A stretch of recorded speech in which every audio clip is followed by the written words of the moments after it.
Bismillah ar-Rahman ar-Rahim. Welcome to Dot Debate.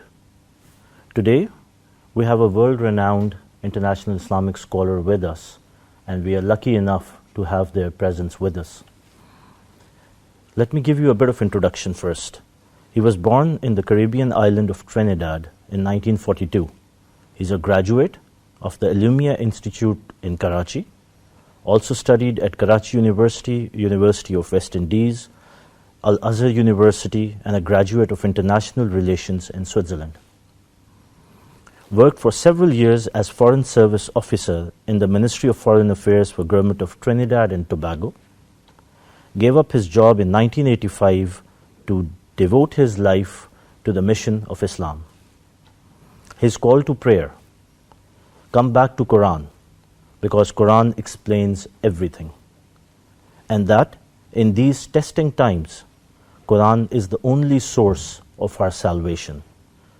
We would welcome Sheikh Imran Hussain.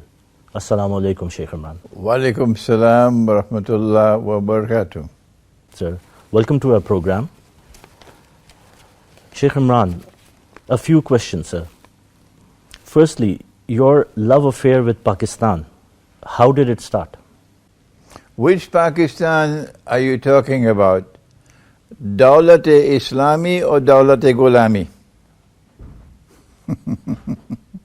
That's, on the one side there is a Pakistan we love, and on the other side there's a Pakistan which causes us to weep. To weep. That it is without doubt, at all, no doubt, that when the struggle was launched to get the British out, the Muslims of this subcontinent, their choice was for the British to be replaced by a model of a community based on the Khilafat.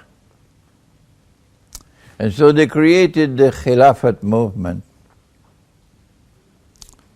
And the Khilafat Movement meant that when the British are gone, we will live in accordance with our deen, our Islam. That's the Khilafat Movement.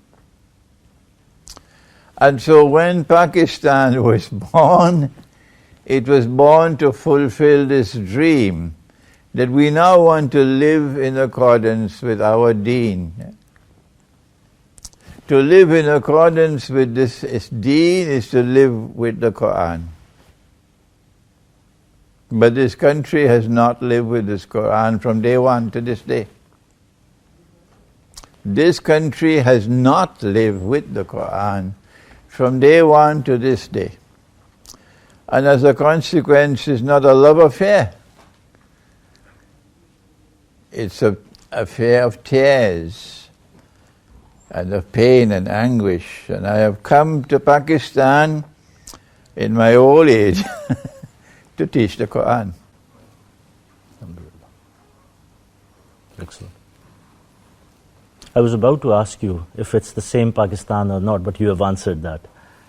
So, the Pakistan that I came to as a student was only 17 years old. And this Pakistan is no more than 70 years old. And what has happened from that time to this time only confirms what I'm saying, that this country is not living with the Quran. When I arrived in Pakistan as a student I spent 1 year in Egypt at Al-Azhar at the age of 21, the most important institution of Islamic learning in the world. And I was there. And I left Al-Azhar to come here. I may have been the first to do that. So I arrived here at age 22. And at that time, I couldn't afford to travel by rickshaw. So we had to travel by bus to go to Sadar in Karachi, and the fare was something called chawanni. So to go and to come back was atanni, half of a rupee. And $1 at that time converted to 1 rupee and 75 paisas. And now today, after 70 years of this country, we are about to witness, maybe within a few years, $1, 175 rupees. So how much longer do we have to wait before we can recognize what is bogus and fraudulent, the money we are using, and have the integrity to call a spade a spade? Why are you so afraid to say? I'm now speaking to the Islamic movements in this country who would believe that they do know Islam. Why are you afraid to say of the money we are now using in the world, the paper money, which is being replaced with electronic money, and then cryptocurrencies and the petrodollar, and then tomorrow one universal currency for all of mankind?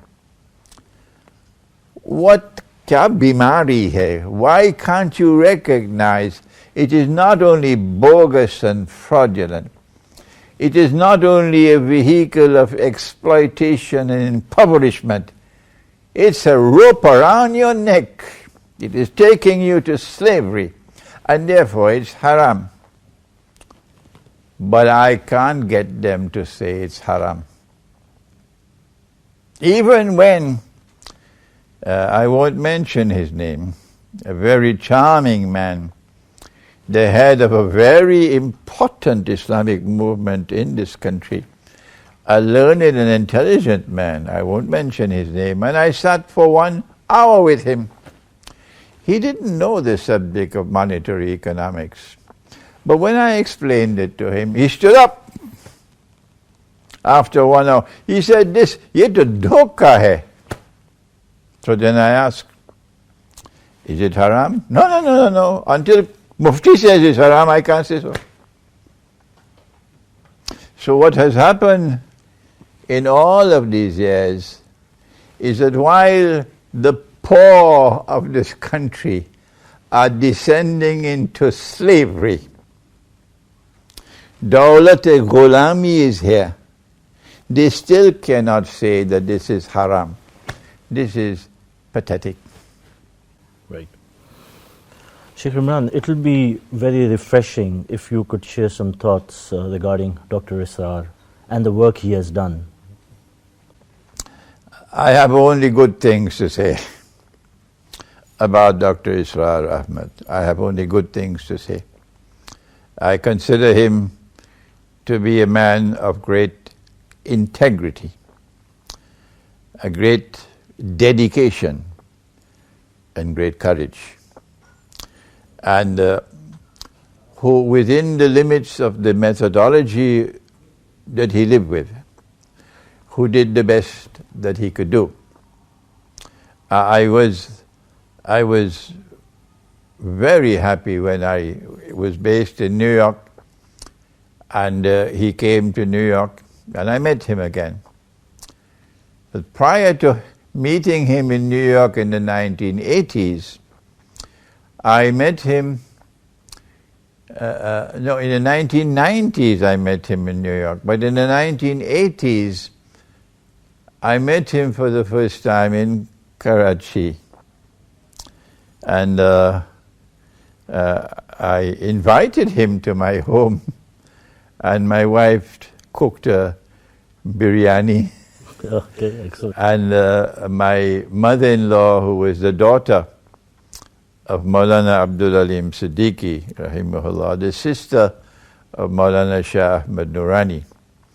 My mother-in-law was alive at that time, and she came to the home, and Dr. Israr, he ate the biryani. He enjoyed it. He would get back to Lahore and he wrote about it. And he sat down with my mother-in-law, the daughter of Maulana Abdul Alim Siddiqui, rahimahullah, and they had a long chat. And he spoke, he said about Maulana Abdul Alim Siddiqui, the Sufi Sheikh. He admired the magnetism of his personality. This is his language, yeah. And so I knew him even before we met in New York. And I was already admiring him in his work.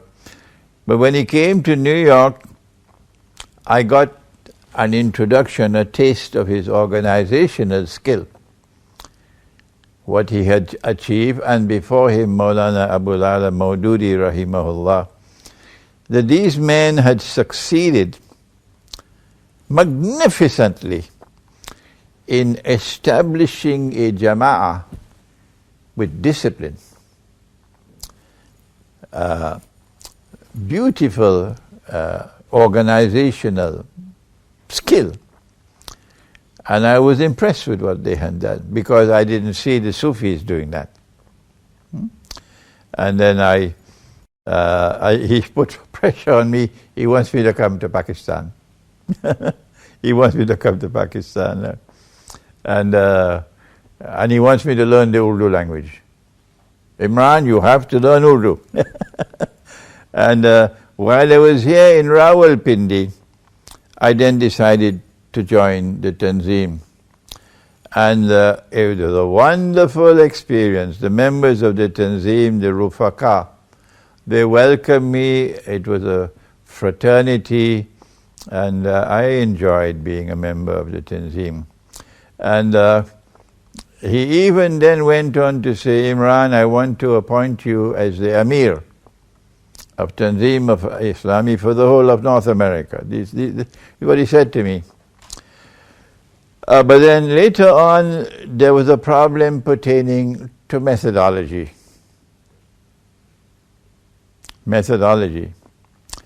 And that stood between us. The methodology which I employed for the study of eschatology. I had not as yet written Jerusalem in the Quran, as yet, which is my first book on eschatology. But I was already lecturing on eschatology, yes. And because of methodology, our views were different. And I believe if I had been allowed to continue to lecture on this subject, then there would have been some problems. There would have been some problems. And so we parted ways, but even though he was no longer the Amir, and I was no longer a member of the Tanzim, my heart was still with the Tanzim. My heart was still with the Tanzim. And I still have only good things to say about Dr. Israr Ahmad and about the Tanzim. Thank you, sir. These are precious thoughts that you have shared. We will cherish them for sure. Sheikh Imran, now if we get on to the world affairs and the bigger picture. So I would like to ask you, for example, after World War I and II, we saw the rise of nation states. And then lately we have seen the world moving into becoming a global village. So how do you see the world at this stage in terms of where is it heading now? I have come to Pakistan not as a political scientist, not as an economist, and not as a cricketer, although I'm from Trinidad, Brian Lara's country. I've come to teach the Quran. And I want to stick with this. So if I am to comment on the state of the world today and which direction it's moving and what lies ahead, the answer has to come from the Quran. But the Quran is comprised, and this is Allah's wisdom. I don't think Washington is happy with this. That the Quran is comprised of those verses which are plain and clear. and those verses which have to be interpreted. The ones which are plain and clear, this is the heart of the book. So the heart of the book is available for everybody. But there is another part of the book that you cannot penetrate unless you can interpret it. And we have a classical case of this part. It's called Ayat Mutism. Allah sent down revelation, subhanahu wa ta'ala.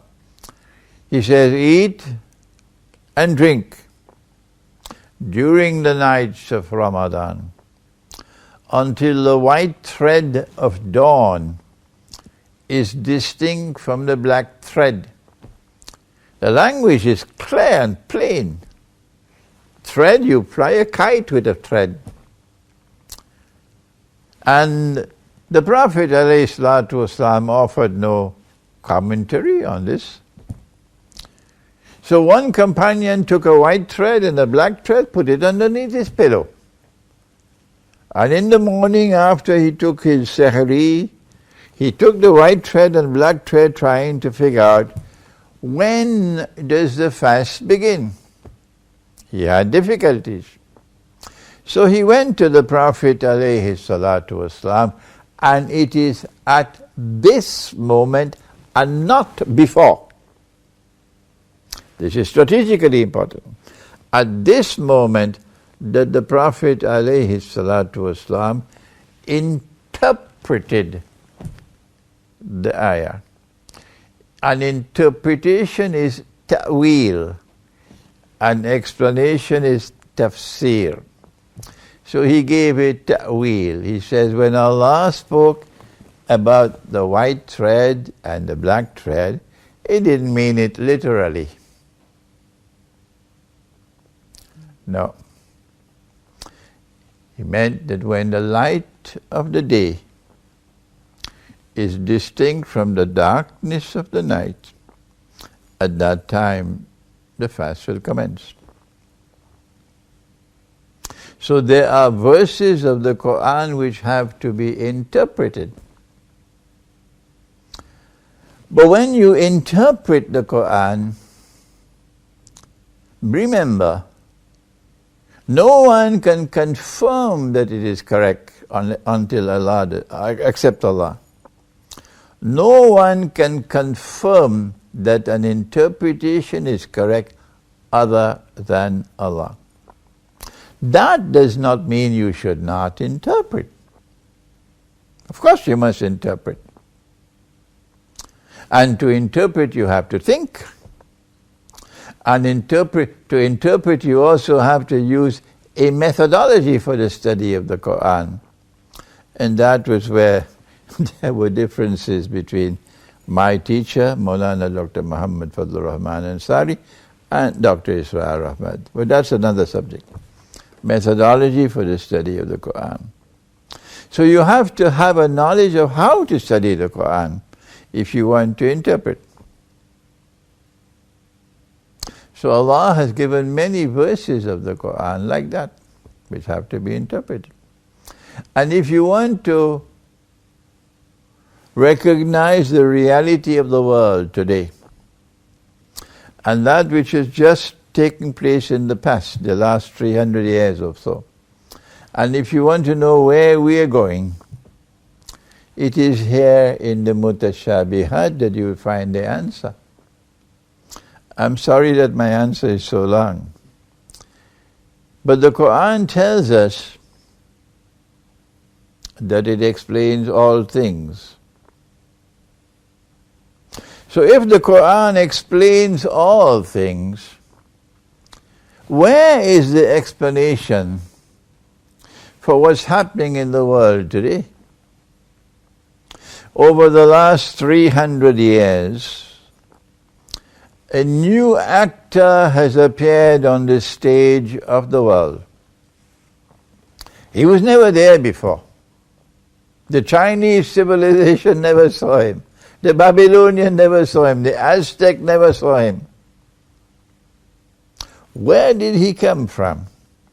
And as soon as he appeared on the stage of the world, with irresistible power, he swept the world. And he took control of power all over the world. This never happened before in history. It's the first time it has ever happened. And this new actor on the stage of the world not only has irresistible power, no combination of rivals can resist him, but he uses power to oppress and to corrupt. And he has an obsession with Jerusalem. An obsession with Jerusalem. And he keeps on waging wars relentlessly and assuming more and more control over the world until he brought the Jews back to Jerusalem to regain it, to reclaim it as their own after 2,000 years of exile. And then a state of Israel reappears in Jerusalem after 2,000 years. So it seems to me as though history is moving in a direction connected with Jerusalem, not Chicago. But then where is the explanation in the Quran? I wrote Jerusalem in the Quran 20 years ago, and they know it, and they have read it. And yet there is pathetic silence from those who should be teaching the Quran. We know where we are today. When the Quran speaks, for example, and says, بَعْدَ أَعُوذُ بِاللَّهِ مِنَ الشَّيْطَانِ الرَّجِيمِ انطلقوا إلى ظل ذي ثلاث شعب. Proceed to a shadow with three parts. When the three parts are over, the shadow will disappear. I say, and Allah knows best. The shadow is Dajjal. And the three parts have appeared to me already in the world of world affairs. There's Pax Britannica, and now Pax Americana. And we are now located, in answer to your question, at that moment in time when a transition is taking place from the second part of the shadow to the third. And their plan is for a Pax Judaica to replace Pax Americana. There are thousands in the world now who agree with this. I have been teaching this for 20-something years. But those who claim that they have Islamic authenticity in their organizations and their knowledge, they are pathetically silent. So Sheikh, we can then, based on what you have said, we can say that we are in that time of Dawda Fitan, and to be more precise, right in the middle, or maybe at the third stage of Fitna Dajjal, as we call it. So in terms of the chronological order, is this the final phase? And what do you expect next? No, this is not the final phase. The Quran speaks of a shadow with three parts. And the shadow, when it appeared with big wars to create Pax Britannica. And then for the transition from Pax Britannica to Pax Americana, there were two world wars. Obviously, you cannot have the transition from Pax Americana to Pax Judaica without big wars. And our Prophet alayhi salatu wasalam prophesied the Malhama, the Great War. And Christian and Jewish eschatology speak of Armageddon. And Suratul Isra of the Quran, Allah says, بَعْدَ أَعُوذُ بِاللَّهِ مِنَ الشَّيْطَانِ الرَّجِيمِ وَإِن مِّن قَرْيَةٍ إِلَّا نَحْنُ مُخْلِقُوهَا قَبْلَ يَوْمِ الْقِيَامَةِ أَوْ مُعَذِّبُوهَا عَذَابًا شَدِيدًا كَانَ ذَلِكَ فِي الْكِتَابِ مَسْطُورًا. There is not a single town or city that we will not destroy. And those who escape destruction will be punished with a great punishment before Qiyamah. And this is inscribed in the book. This great destruction that is coming has not as yet come. This malhama has not as yet come. The Prophet ﷺ told us that 99 out of every 100 who fight in this war will be killed. There's never been a war like that in all of human history. It has to be a war using weapons of mass destruction to kill 99 out of 100. So the malhama has not as yet occurred, but we are now at that moment in time when that is the next event to occur. My students know it. The Christians and the Jews know it. There are millions and millions and millions around the world today who know it. A big war is coming. And that's the malhama. What about those who are supposed to be teaching the Quran, those who say, we are the Islamic movement? Why are they not talking about it? What is the cause of their ominous silence? I've come to Pakistan to ask this. But now then, what did our Prophet say about the future? He said that 7 years after the Great War, the conquest of Constantinople would take place. Let me quote the hadith so they have no way to escape. He said, Umranu Baytil Maqdis Kharabu Yatrib. That when Jerusalem is center stage, built up, at that time, look at Yatrib, which is Medina, in forlorn desolation. He's giving a timeline. Kharabu Yatrib Khurujul Malhama.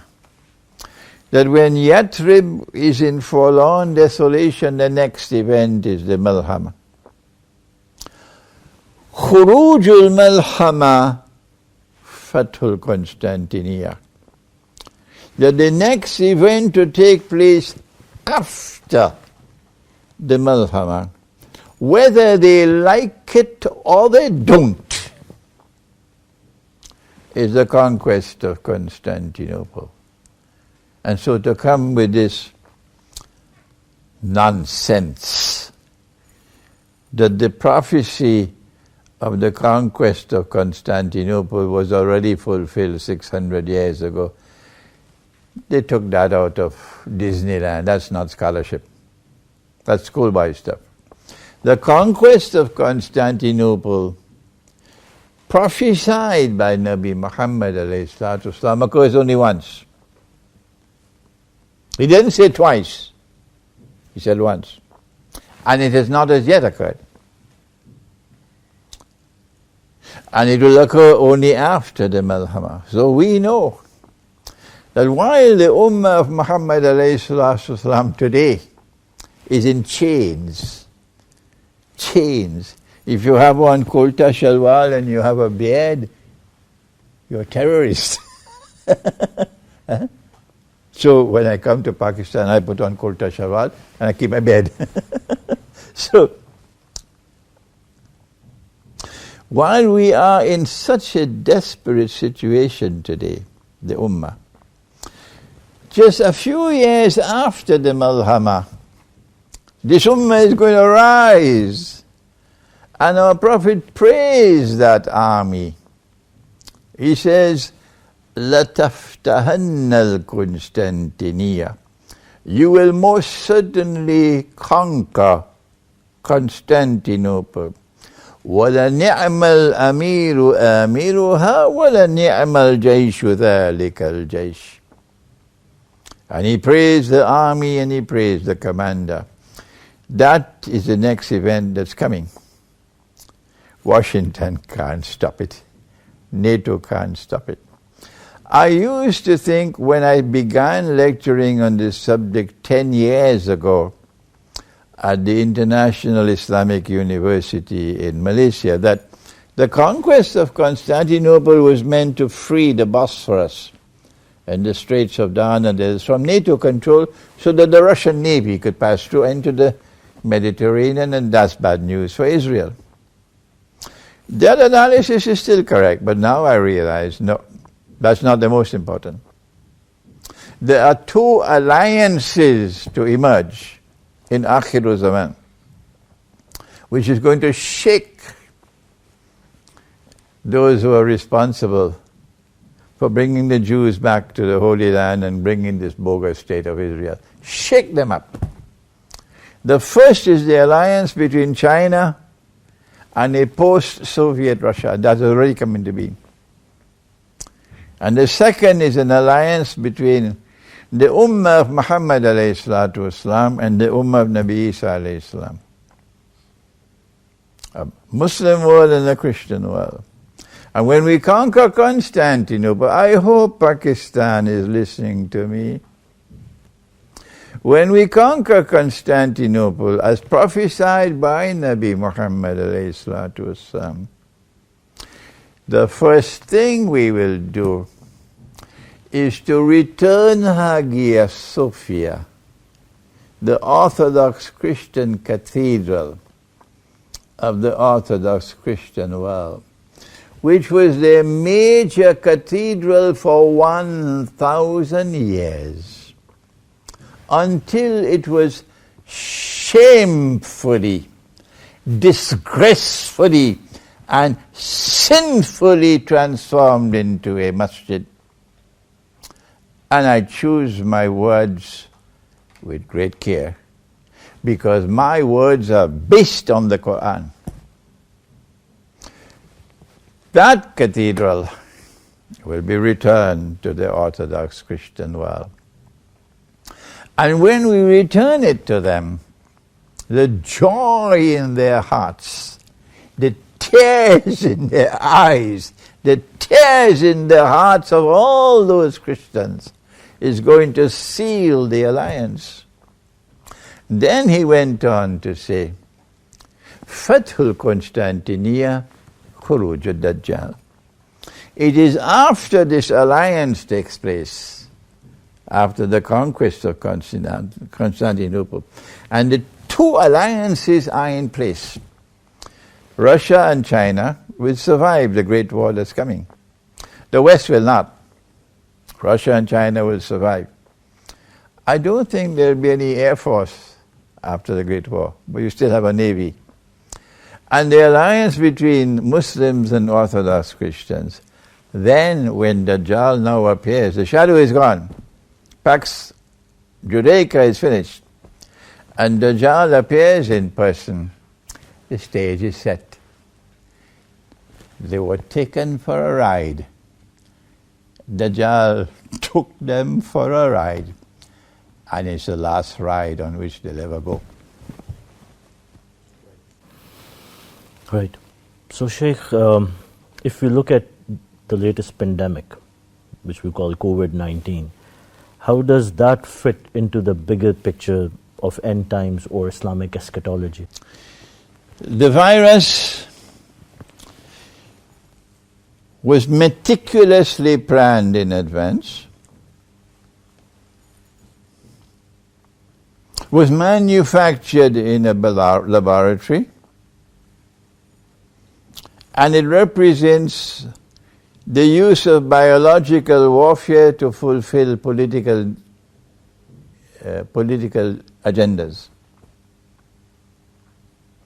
Shall I repeat that? Dajjal has given a spectacular demonstration of the fact and reality he already rules the world. If you don't have the eyes to see that, or the courage to say it, I have the eyes to see it, thank Allah. And I don't lack the courage to say it. this is Dajjal's work, this virus. So I call it tamasha. You have a lovely word in Urdu for it, tamasha. It's something worthy of Disneyland. Medical science is inadequate to analyze this. You need more than medical scholarship to study this virus. Okay? And I have two more comments to make. If you cannot perform the salat in accordance with the sunnah, what should you do? The Prophet ﷺ never gave us that another condition of salat that you must wear face mask. If you introduce this as a condition that you're not allowed to join the salat without this, you are committing bid'ah. Number two, and you know it, all of Pakistan knows it, that the Prophet ﷺ said, if you're standing in the saf and you leave a space, he said, what did he say? Shaitan will come and stand in that space. So now when you stand in salat and this, they call it social distancing. You leave enough space now for a dozen shaitan to stand in that space. Don't you have any sense? Have you stopped thinking? Huh? So I will never perform my salat that way. So I don't have to answer to Allah on Judgment Day. So I have to say these words, not to them because they never listen to me. They shut the doors of the masjid on me. They consider me to be a threat. But to the others, the young ones who are listening to me, thank Allah, there are so many in Pakistan now who are listening to me. I thank Allah for that. And not only sons, daughters as well. Daughters as well are listening. I say to them, when you cannot perform the salat the correct way, do not corrupt it, suspend it. Do not corrupt the salat, rather suspend the salat until such time as you have the freedom to conduct the salat the correct way. Sheikh Imran, if we build a little more on the topic you just touched, the transition from Pax Americana to Pax Judaica, you talk of the big wars. What I want to relate and ask you is that the world economy is also in shambles. Do you think that an economic collapse is also imminent and is pegged to the crisis which we are looking ahead? The American economy should have already collapsed long ago. The US dollar should have collapsed long ago. But they have a special hospital and they put the economy on a life support system in this hospital. And the US dollar, the intensive care unit. And somehow or the other, they have managed to keep the American economy alive when it should have been dead long ago. And they are keeping the US dollar alive. It's miraculous that they're managing to do it.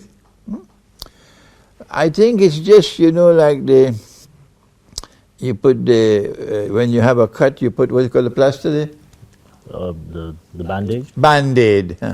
This is a Band-Aid economy now. A Band-Aid economy in Europe, in the United States, elsewhere. And they are under attack. Their economic system is under attack today because China deceived them. The Soviet Union had deceived them. They're not going to like what I'm saying. The Soviet Union deceived them with consummate deception. They also deceived me, incidentally. The Soviet Union deceived them with consummate deception. I don't have the time to explain it. But when I went to Russia and I was speaking ill about the Soviet Union, then the Russians stopped me. And they told me things I didn't know. You see? Then I realized Allah can use a zalim to fulfill his purpose. Allah can use a zalim to fulfill his mission. That was the Soviet Union. And China deceived them. They thought China will never make an alliance with Russia. They thought so.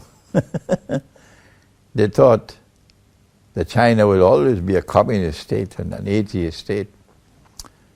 So we can't go wrong with China. So they closed their eyes and they put on the face masks on top of their eyes and they went to China. And they did business with a Chinese businessman. And the Chinese businessman outsmarted them. And today, China holds the economy in its hands. China holds the economy today in its hands. And China is posing the most formidable challenge ever to their economy. The monetary system is also in peril. And China can bring it down. Okay? But the Chinese are good businessmen, and they're watching. But China will not bend its knee before those who want to rule over. I hope Pakistan is listening. China is a proud civilization. China will never bend its knee to the oppressor. And they are the oppressors. Imam al-Khomeini, rahimahullah. And there are those who want to cut my throat because I said rahimahullah for Imam Khomeini. Imam Khomeini, rahimahullah, is a leader who pointed his finger straight in the face of Washington and said, "You are Shaitan al-Kabir." That's a leader. So Iran is never going to bend its knee to an oppressor. China will not do it. Iran will not do it. Korea will not do it. And Russia will not do it. So where is Pakistan? Where is Pakistan? Is it not time to have that kind of integrity? The economy is now in peril. But I prefer to make my comments on the monetary system. China, for example, offered a deal to Saudi Arabia. The IMF says you cannot use gold as money. And that is shirk. If you make haram what Allah has made halal, that is shirk. Let me repeat it, so they will listen to the Islamic movements. If you make haram what Allah has made halal, that is shirk. The International Monetary Fund has made haram what Allah made halal, that is shirk. And when you join the International Monetary Fund, you are joining in the shirk. I hope they can understand. So this monetary system which came out of Bretton Woods and the IMF, which has made the Western world richer and yet richer, beyond their wildest dreams, which then transformed into the petrodollar monetary system. And they're growing rich, filthy rich, and our people descending into slavery, dawlat-e gulami. Who is challenging it? Who is challenging it? Is it the Darul Uloom? Is the Darul Uloom challenging this system of monetary oppression? No. I have anger inside of me, because I've been teaching this subject for 20, 25 years now, and they wouldn't listen to me. So now, goodbye. I don't have time for you anymore. I'm moving forward. You can stay where you are. This monetary system is now being challenged. Not by any Maulana or Mufti. Not by any Darul Uloom. It's being challenged by China. China is leading the challenge against an oppressive monetary system. Where is the ummah of Muhammad alayhi salatu wasalam? لِتَكُونُوا شُهَدَاءَ عَلَى النَّاسِ. Allah gave us this mission. لِتَكُونُوا شُهَدَاءَ عَلَى النَّاسِ. That you should set the example for mankind. It is China. Communist China leading the challenge against that monetary system. But China couldn't do it on its own. So China made an alliance with post-Soviet Russia. And guess what India did? While we eating our biryani and going to sleep, India put one foot in Wall Street and one foot here in BRICS. India is in BRICS. It's China, Russia, India, Brazil, and South Africa. Well, Brazil is gone. And South Africa is wobbling. And China is kabhi idhar. Sorry, India. But China is still there. So what is happening in the economy and what is happening in the monetary system is now related to a challenge which has now come from China, which is an economic giant, and which has the means to challenge the monetary system. I think that's enough. Sure. Right. So Sheikh Imran Hussain, just to build a little more, you spoke about the cryptocurrencies. Now, there is an argument out there that the cryptos are an antidote to the dominance of world central banks and to the control of their authority on creating money. So it's considered as, a solution. So because it's unregulated. So is crypto the currency of future? What is your take? It is a valid observation that the cryptocurrencies are unregulated. They're not under the control of central banks and so on. It is a valid argument, a valid observation that cryptocurrencies pose a risk or a challenge to the monetary system. That's correct. But what is missing in this analysis, where did the cryptos come from? The cryptos have come from the same people who created this monetary system. They create the cryptos. Why have they done this? Answer, eschatology tells you that you cannot have the transition from Pax Americana to Pax Judaica unless you have the same system of change from Pax Britannica to Pax Americana. With Pax Britannica you had the sterling pound as the international currency. But when Pax Americana was to come, then what happened in Bretton Woods? In Bretton Woods, John Maynard Keynes had to accept that the time was gone for the British pound. And the American delegation at Bretton Woods was successful.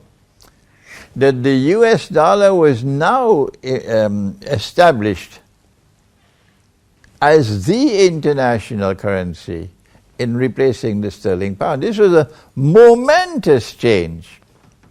And then Bretton Woods set the stage for the IMF and the World Bank and so on. And so now we are located at that moment of transition from the second part of the shadow, Suratul Mursalat, to the third part of the shadow, which is also in the hadith of Tamim ad-Dari about Dajjal, that one day which will be like a year, one day like a month, one day like a week, 3 stages. We are now located in that moment of time when there's a transition taking place from Pax Americana to Pax Judaica. But no university in the world will teach this, I tell you surely. So this transition cannot take place without a component connected with monetary economics. We know the US dollar has to be removed and replaced. But they don't want a crash. Dajjal is not a fool. Dajjal wants to bring about the transition without any dislocation and disruption. So he wants to give the US dollar what is called a soft landing. So it is an incremental attack on the monetary system, cryptocurrencies, so that eventually the US dollar will just fade away gently, and the movement towards one universal currency for all of mankind, and therefore Khuda Hafiz to the Pakistani rupee. Let me repeat that. Khuda Hafiz to the Pakistani rupee. No, they won't arrest me, don't worry. Khuda Hafiz to the Pakistani rupee. This transition to one universal currency for all of mankind must take place in an orderly way. And that's why cryptocurrencies have come. Sheikh Imran, you've spoken about the big wars, which are very near now. Iqbal also saw it, and as he says, "Aankh jo kuch dekhti hai." Right? What he said?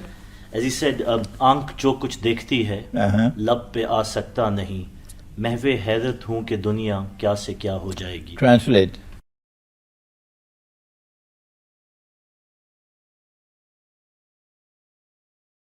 No, my audience listening around the world want to know what he said. You have to translate it. Right. So what Iqbal is saying is that the way he is looking at things and the way they are transpiring, he cannot bring that on his lips, so he cannot narrate it. But he is surprised as what he is seeing, the world will not be the same anymore. Oh yes, momentous change is coming to the world. Yes, that is, Iqbal is correct on that. Right. But I don't find an eschatology in Iqbal. No. I do not find, I find in fact that Iqbal has rejected, and Iqbal is a great scholar, I consider him my teacher. Oh yeah, I'm not fit to even touch his toes. This man is such a great scholar. So if I offer a critical comment, that does not mean that Iqbal is any less than what he is. Okay? This is not any malicious comment. Iqbal declares that all the ahadith on Imam al-Mahdi are all fabricated. All fabricated. He rejects belief in Imam al-Mahdi, indicating that Iqbal does not know Islamic eschatology. Iqbal does not believe that Nabi Isa alayhi salam will return, but this is being hidden. Iqbal does not believe in Dajjal, Dajjaliyat, but this is being hidden, swept underneath the carpet today. So it's difficult to find the evidence, okay? So Iqbal does not have an Islamic eschatology, but there is no more eloquent voice and more powerful voice in defending Islam against the challenges which have come from modern Western civilization than Iqbal. The most dangerous challenge of all which has come from the West is the challenge in the world of knowledge. It's called epistemology. And the first two chapters of the reconstruction of religious thought in Islam is the best answer to the epistemological challenge of the West, ever written by anyone. So, it is not correct to say that Iqbal is anticipating the Great War, the Malhama. No, that's not correct. So, what would be, Sheikh Imran Hussain, your advice for Muslims of today? What is the most important duty for us to perform in these I am conditions? happy you asked that question. What is our most important duty as a Muslim today? Before we answer that, it is necessary we must recognize that the Quran is al-haqqul yaqeen. I want secular Pakistan to listen to me. And I want that Pakistan which is so hypnotized by the feminist revolution, listen to me. If you have the time to listen to me. This is Imran talking to you from Islamabad. The Quran tells us that in this Quran there is something called al-haqqul yaqeen. What is al-haqqul yaqeen? The modern Western world says there is no such thing as al-haqqul yaqeen. They dismiss that. The Quran says this is absolute truth. Absolute truth. So when you accept that this Quran is the word of the one God, whether you understand it or you don't, whether you're comfortable with it or you're not, the head must bow before the Quran. That is absolute truth.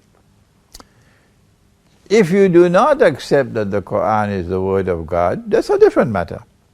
But you must identify yourself so we know who you are. So once you know that the Quran is absolute truth, then Pakistan can only have a future if Pakistan is faithful to the Quran. And if you betray the Quran, you deserve the fate that awaits you. Don't cry. If we are to return to the Quran, so that the Quran can provide us the future and protect us in the present, guide us for the future. The way to the Quran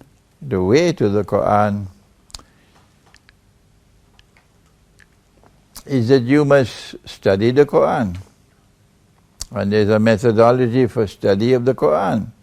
And this was where the parting took place between myself and Dr. Israr Ahmad on this issue. And may Allah have mercy on his soul. He was a great scholar. May Allah have mercy on his soul. Methodology for study of the Quran. But I was surprised and shocked. Nobody taught me this. You cannot study the Quran unless you are first reciting the Quran. When the Imam is reciting in Salah, that is tilawah. But when you are reciting for yourself, that is qira'ah. Qira'ah of the Quran must be done every day. Pakistan, your children, from the age of 4, must begin to learn to recite the Quran. By the age of 7, your child should be able to recite from anywhere in the Quran. Some of them already are Hafiz. By the age of 10, a child should be able to khatam the Quran every chant. You have to recite the Quran with the chant. Do you have my copy of my book? Quran or chant, anybody? No. Quran and chant, the Quran and the moon, I teach you the methodology for reciting the Quran. Because we're not doing it the correct way. When the month of Ramadan begins in another 1 week or so, as soon as you see the moon of Ramadan, the first duty is, of course, to fast. What's the second? The second is to recite the whole Quran in Ramadan. Because Allah Himself, He recited the whole Quran in Ramadan for Nabi Muhammad alayhi salatu. فَإِذَا قَرَأْنَاهُ And when we have recited the Quran, O Muhammad alayhi salatu wasalam, fattabi Quran, you must follow the way we have recited. This is the Quran, Surah Al-Qiyamah. So there is a way that Allah recited the Quran to complete it. Of course, He did it through Jibreel alayhi salam. If it is to be completed over 1 month, 1 lunar month, then you have 1 juz or separa for the first day, the second day, and the third day, and so on. Which is the first juz? You're not allowed to chop the Quran. No. Allah has separated the Quran into surahs. A surah is a wall. Why did He do that? Did He give us the surahs for study? No. He did not separate the Quran into surahs for study.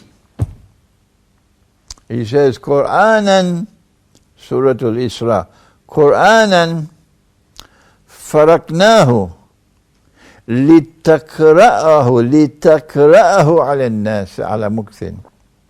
That I have separated the Quran into these surahs for the purpose of recitation, not study. That it might be recited over intervals, the intervals being 1 month for him. So which is the first juz? When you see the moon of Ramadan, you can't chop the Quran, no. So you recite Surah Al-Fatiha and the whole of Surah Al-Baqarah. They can do what they want. They never listen to me. But you will listen. You recite Surah Al-Fatiha and the whole of Surah Al-Baqarah. Do not chop the Quran. Which is Surah Al-Hijr. If you chop the Quran, Allah says, I'm going to question you on Judgment Day. And on the second day of Ramadan, Surah Al-Fatiha and the whole of Surah Ali Imran, until you complete the Quran. If you recite the Quran this way, I have much more to say on this subject, really, plenty more. If you recite the Quran this way, then you must follow up the next month and the next month, and all your life you will khatam the Quran every month. Washington doesn't like this. You prefer that your children learn the English alphabet and speak in English, and you speak to the Khansama in Urdu. That's not the way. Let the children learn to recite the Quran. This is your best gift and your first duty. This is how we prepare. When you're reciting the Quran the way it ought to be recited, then you could study. And for that you need a methodology for study of the Quran. I've written 2 books. One, the methodology for reciting the Quran, and the other is the methodology for study of the Quran. And this comprises part of the almost 31 books now. And the good news, 31 books of mine have now been printed in Pakistan, alhamdulillah. People had to pay the cost, airmail from Malaysia, and the prices in Malaysia. So we brought down the price from about 70-something thousand rupees for a complete set to 20,000. This is the good news I want to convey. And you can order my complete set of books. Just go to my website, imranhussain.org. Right. So Sheikh Imran, we are close to the conclusion of our session. One last comment that I would like to have from you. At this point, are you optimistic? It is because I am optimistic that I am here in Pakistan. Our Prophet made a prophecy, and I want to convey it in Urdu, so the audience around the world wait, and I'll translate it to English for you. He said, Meri ummat barish jaise. मैं ये नहीं जानता हूँ क्या पहले बारिश बेहतर है या आखिरी? Beautiful words. My ummah is like the rain. I don't know which shower is better, the first or the last. The last shower of rain has not as yet come. It is still to come. And when it comes, it's going to dazzle the world.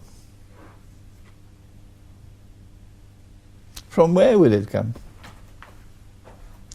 It must have a component that is military, a component that is political, but most importantly, a scholarly component. So from where will that Islamic scholarship come? That is the scholarship of the last shower of rain. You might differ with me, and I don't mean to speak ill of others. No, because I have so many Arabs who are my students. But I don't see that last shower coming from the Arab world. That last shower of scholarship. I don't see it coming from Turkey and the Balkans. Not when you take Hagia Sophia and transform it to a masjid for a second time.